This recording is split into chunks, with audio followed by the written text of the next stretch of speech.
Nothing exploded, nothing vented, no alarms went off in the main operations center. But the numbers were wrong, and the team responsible for signing off on them understood exactly what wrong meant in this context. The atmospheric envelope covering the expanded surface area was only as safe as its weakest pressure boundary. If the gradient held incorrect readings, the models predicting safe breathable conditions outside could be off. Not by much, but enough.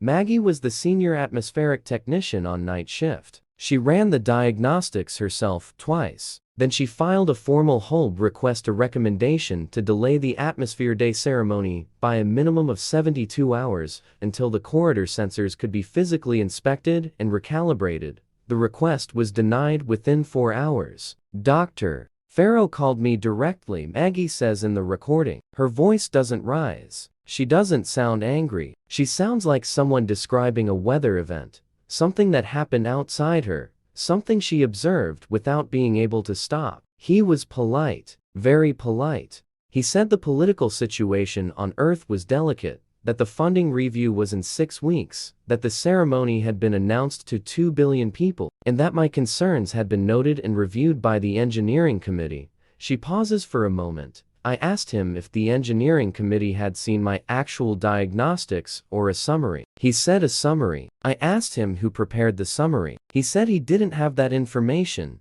The hold request was withdrawn from the system. Not by Maggie, by someone above her, someone whose name does not appear in any of the maintenance logs from that period. The original request was replaced with a single notation in the record: concern reviewed, resolved, cleared for ceremony. Atmosphere Day arrived anyway. The morning was, by every account, by every image, by every interview given in the years that followed, extraordinary. Elena, born that same day in the base medical bay while her mother was still on shift, didn't experience it consciously, but she grew up in its shadow.